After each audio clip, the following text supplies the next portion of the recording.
For those of you that have been subscribed to my channel for a while and been watching my videos for a while, you'll probably recognize this truck. And to those that don't recognize this truck, I suggest you subscribe because there's gonna be a lot of content coming with this truck over the next few months, really for the whole rest of this year, because I really wanna get this truck done this year and I really see it happening. So this is my 1986 Chevy K10. It's got a 5.3 LS in it and a 6-inch lift on it. And over the past about 2.5 years, been doing a full frame off restoration on it. It's been pretty slow going because I haven't been able to work on it during the winters because here in Canada, this shop isn't heated and so it gets very, very cold in here. And it's not very motivating to work in. So now that the weather's finally lighting up, I can start to work on this thing again. And the plan is to get the body panels, the remaining body panels that aren't painted, get them all body worked and painted soon, probably within the next 2-3 months, I would hope, maybe pushing into summer. And then other than the major body panels, there's just a little bit here and there, a little bit for the interior and a little bit in the engine bay that needs to get done still. And so I want to start tackling all those little small things so that when those body panels are done, just put it all together and then the truck can be complete, right? So the last video I think I showed on this truck was the first start video. Now that was back in September or October, I wanna say. And since then, I don't think I've actually really done much to the truck other than this front steering suspension. I made a video on that a couple months ago, but other than that, I haven't hardly even really touched the truck because like I said, it's way too cold in here to work. And today, there's a few things on my list, just really small things that I'd like to kind of get the ball rolling with.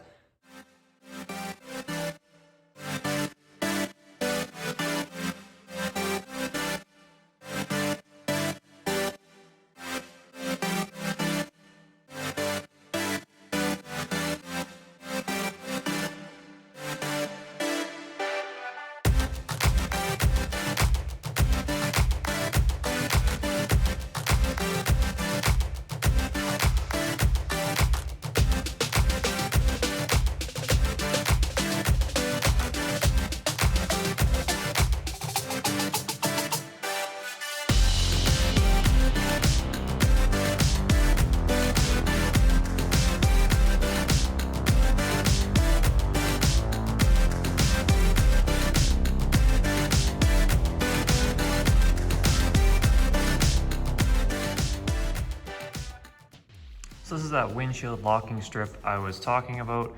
So there's the main weather stripping, which is these two outside pieces, sandwiches the glass to the cab, and then there's this rubber strip that goes in the middle, pretty much separates the two and clamps onto both the cab and the glass. Now to put this in, it's a really tight fit, obviously, between these two pieces. So this is a special tool that goes in there. You pretty much put it in, kind of get it into the two channels and it spreads them apart, and then you put the rubber strip through the middle here, and then this back piece pushes it down, and then you pretty much just work your way with some lubrication. So I just use soapy water, and it actually works really, really well. You got to be careful when you get into the corners, it wants to slip out. And then there's also this tool that I have.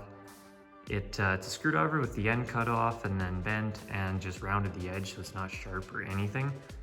And then that's nice for if you want to like get in here to push something in without cutting the weather stripping or damaging it or anything. This is perfect, mainly just for doing weather stripping. But yeah, this plastic locking strip, you can do it with a couple screwdrivers, but again, you're going to be there for a while fighting it. And this tool is probably only a few dollars, and it is a super handy tool for doing weather stripping like this.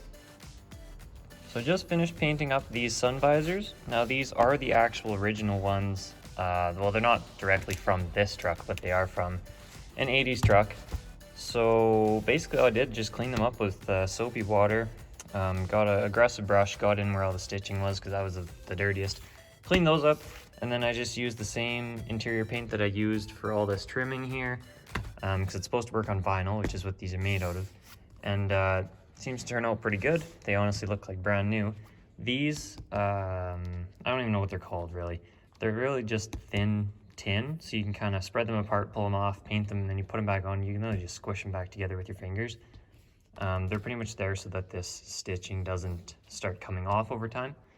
So I think this is the passenger side one, so I should be able to get it to hook on there. And maybe with a little bit of force, I can get it on here. So they did take quite a bit of force to get them pushed onto the rods, but I did get them on there. This side actually tucks up really nice, but then this side, it's a little bit lower down over on this side. It'd be nice to get it tucked up a little better, but I might have to pull this off and just see why. Maybe this isn't at the right angle or something and it should be up a little more like that, but for now I'm just gonna leave it alone. The next thing I'm about to jump into is the speedometer pickup. Now, I'm running a NP208 transfer case, which still has the speedometer cable on it to go up to the factory gauge. Now, this is what you get when you buy your Dakota Digital gauges. It is a 16,000 pulse per mile pickup, and then this just screws into the tail shaft of the transfer case where the cable would go. Then you get your 3 wires on this pigtail here. You have power, ground, and signal. And then those basically would run up to the box that's behind my gauges, and then that would just feed the speedometer. Now the problem being that I have a electronic transmission. I have the 4L60E, and it needs a speedometer signal to know when to shift. So I need this to tell my PCM what speed I'm going. However, this 16,000 pulse per mile is not the correct signal. So from the research I've done, it needs, I think it's 128,000 pulse per mile, which is a huge difference. So this isn't even gonna be close to working. And now Dakota Digital also sells a box. It's a speedometer pulse per mile conversion.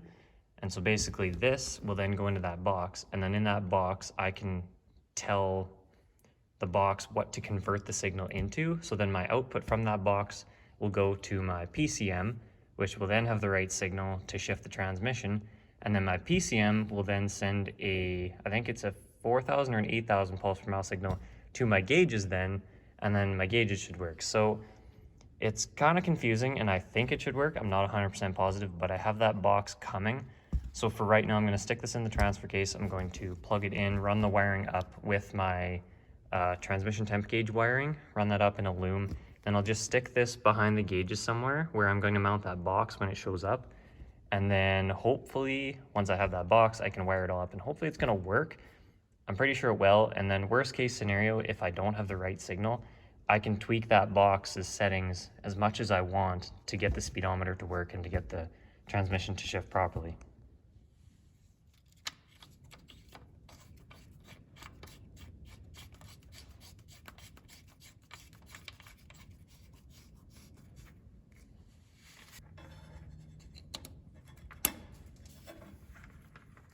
So I ended up running the transmission temperature gauge signal wire and the 2 VSS wires that are down there already that are supposed to be to the transfer case.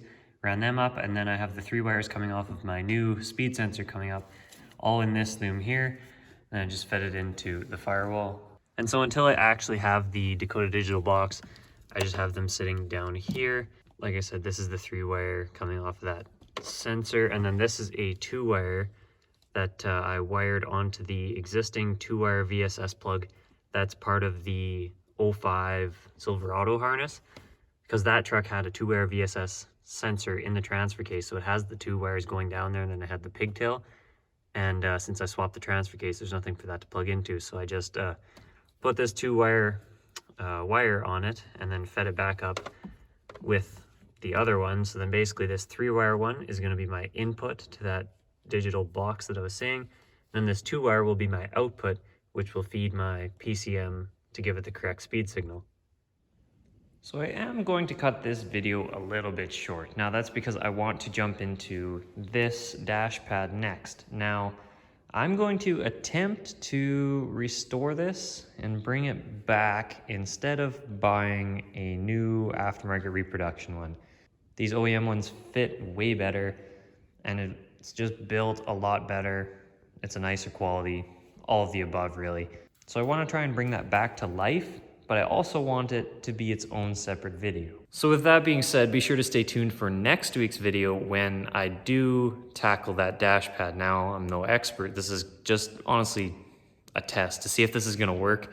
I've seen a few different forum posts and I have kind of an idea on how it works and how it might turn out decent. So I'm gonna give it a shot. I'd rather this work out than have to spend hundreds of dollars on a reproduction dash that really doesn't fit very good. Be sure to subscribe so you don't miss that video and all the upcoming videos on the K10.